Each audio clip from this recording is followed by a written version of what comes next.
Ay, o Nini, tagising ka na pala. Yung mga kapatid mo. Ayun, matulog pa po yung kambal. Tulog? Ay, salamat. Puyat ako sa dalawang iyak na iyak kagabi. Tapos may bang gawain mo sa school? O, tapos na ako sa mga assignment ko na ipasa ko na po sa mga friends ko. Nasend ko na. Bawas ka nga ng plato dun, nak. Bago ka lumabas. Opo, magugas ako. Wait nga lang, ma. Totoo ba yung narinig ko sa inyo, ma, nung nagkakwentuhan kayo ni Tita Emiliana naman na hindi anak ni Tita Blandina at ni Papa yung baby nila ngayon? Mukha ka, mukha. Nakikinig ka pala sa kwentuhan namin ng Tita Emiliana mo. Huwag ka lang maingay kung narinig mo yung issue na yan. Narinig ko lang naman, may. Ayun sabi ng Tita Emiliana mo na narinig daw nung kapitbahay na dun sa may bahay ng lola mo na ang lakas ng boss ng lola mo na hindi daw talaga anak ni Blandina yung pinabinyagan. Inampun lang daw, nakuha daw sa isang lugar, di ko alam kung saan. Basta ampun lang daw yung batang. So, ibig sabihin pala kami lang pala yung anak ni Papa, ako tsaka yung dalawang kambal. Oo na, tama ka, wala pa silang anak. O kayo pala yung anak ng tatay nyo. Kayong tatlo. Kaya huwag mo kukwento yan, delikado yung kwento yan, bunganga mo ha. Ikaw pa naman, medyo dalahiray ang bibig mo. Oo ma, hindi ko kukwento. Hindi ka naman kukwento yun. Sabi ko na naman sa inyo. Sige na, magugas ka na ng plato doon. Magugas na po ako. Tutulog lang muna ako. Meanwhile, Lisa! Lisa! Ano yun, be? Sang, sama mo ko sa palengke. Ibibigay lang ako. Ah, sige, sige. Para lang kay mama. Ma, punta kami palengke ni Ninita, ha? Teka, sama mo. Hoy, Pelisa, may sabihin ako sa'yo, ha? Huwag mo sasabihin kahit kanino, ha? Ano kukwento mo? Tungkol saan? Ano? Alam mo ba na ampun lang pala yung anak ni Tita Blandina at ni Papa? Hindi to pala nila totoong anak yun? Talaga? Saan mo naman narinig yan? Paano mo nalaman yung kwentong yan? Narinig ko nung nakaraan, nagpunta dyan si Tita Emiliana. Nagkukwentuhan silang dalawa ni Mama. Ganun? Uy, Prisa, promise mo ha, huwag mo sasabihin to kahit kanino ha. Pag nalaman ni Mama yan, susungangain ako nun. Oo, huwag ka mag-alala, hindi ko sasabihin kahit kanino. Kaibigan mo ako, mapagkakatiwalaan mo ko. Halika na sama mo sa palengke. Bili tayo ng gamit natin sa school. Makabili ka na ba? Hindi pa, bibili na rin ako. Halika na. Halika na, bili ka na rin. Felisa! Felisa! Ano kayong bata yung lumabas na hindi nagpapaalam sa akin. Ang datang yung bata yun. a few moments later. Ninita, see you later. O, magising ka na pala. Kanina pa ako gising. Lipitin mo to. O, malilipitin ko yan. May binila ako sa palengke na kailangan namin sa school. Ay, oo nga pala, may kwento ko sa'yo mo. Kwento sa akin ni Ninita. Ano yun? Ang kwento mo? Narinig daw niya habang nagkukwentuhan daw si Aling Nena, pati yung tita niya si Aling Emiliana. Basta mo, huwag mong sasabihin to kahit kanino ma. Oo nga, ano nga yun? Sabihin kahit kanino, ano ba yung kwento mo? Kasi ma, narinig daw ni Ninita na nag-uusap doon si Aling Emiliana, pati si Aling Nena, na ito palang si Aling Blandina, yung kabit ng papa niya.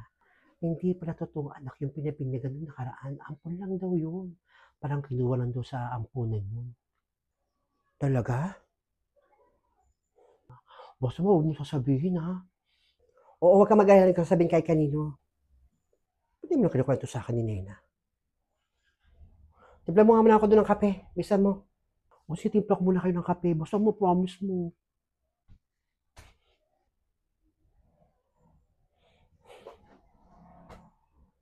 Ma, kape mo. Yan si Mama. Ma? Ito yung kape mo, Ma. Si Mama talaga bigla lang umaalis. Di papaalam. Ako na lang inom kape nito. Negra. O pa rin. Ba't parang kagigising mo lang? Nakatulog ako. Lakas kasi ng ulang kanina. Sarap ng tulog ko. Buti ka pa nakatulog ako hindi. May kwento nga pala ako sa'yo. O bakit? Ano yung kwento mo? ito palang anak ni Blandina pati ni Peter. Hindi pala nila totoong anak. Nakuha lang din sa isang orphanage sa isang ampunan. Talaga? Eh, sino nagkwento sa inyo? Anong kwento sa akin ni Felisa? Kinuwento daw sa kanya ni Ninita. Totoo kaya yan? Sa bagay, pag nakikita natin si Blandina na dumadaan dito, hindi natin nakikita lumalaki yung tiyan. Malamang totoo nga yung chismis mo na yan. Bunga nga mo, huwag mong pagsasabi ha. Wait lang ha, mag-fact check ako ha. Tawagan ko yung pinsang kong si Sonia. Kung totoo yung kwento yun na yan. Ay, buwisit, negra. Nanig pa yata ni Feli. Chismosa ka kasi. Ang lakas ng boss mo, ito narin tayo ni Feli tala.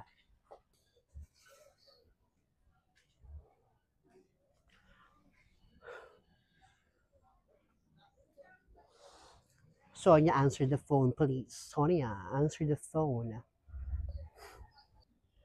Naku, mukhang busy yung pinsan ko. Next time, tatanungin ko sa kanya kung totoo yung pinagsasabi niyo. Ako na bahala mag-fact check. Ayun nga no, tamang-tama.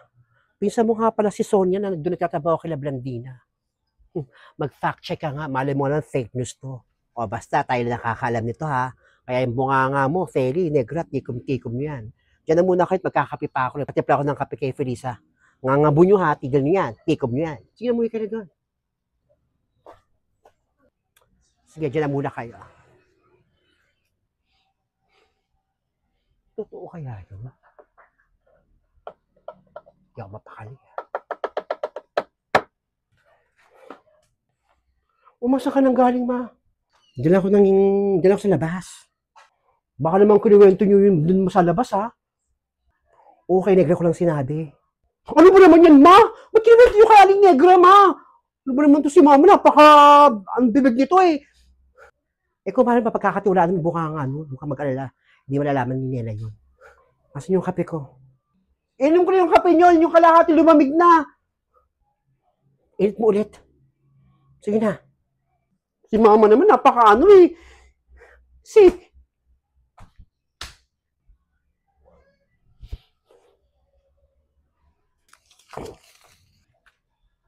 Hoy, Virgil ka nga, Virgilin. Saan ka galing? Bumila ako ng ulam. Buti ka pa, may ulam ka na. Hoy, Virgilin, kami kwento nga ako sa'yo. At ano ba yun? Pag nakikita mo bang dumadaan dito si Blandina, nakikita mo malaki ang tiyan. Oo nga eh. Hindi ko nakita nung lumakit siya ng babae niya pagpadaan-daan dito, nakikita ko parang sexy pa rin. O di ba hindi? But ano bang issue doon? Ito parang narinig ko lang din naman kasi, Virgilin, na ano. Ito palang pinabinyagan ni Blandina na bata ay hindi daw niya pala hindi daw pala niya anak. Parang nakuha lang doon sa orphanage o sa ampunan. Talaga ba? Di ba kaibigan mo si Aling Adelpha? Gumawa ka nga ng paraan para talagang yung matandang yun, malaman natin yung fact. Malaman natin yung totoo. Subukan ko. Pero Negra, sino ba nagkwento sa inyo yan? Basta huwag lang tanongin kung sino nagkwento sa akin. Basta nalaman ko lang, I overheard it from somebody else. Oo. Sige na, tanongin mo ha. Wala man yan. Pero subukan ko para malaman natin yung totoo. Totoo kaya yan? Sige. Sige, ingat. Totoo kaya yung sinabi ni Negra? Naku, nakakatakot naman yung kwento niyo. Pero kung totoo man yun, saan na nakuha yung bata? Kawawa naman yung batang. Pero swerte rin siya, di mayaman si Blandina. Makauwi na nga lang at matanong si Aling Adelpha.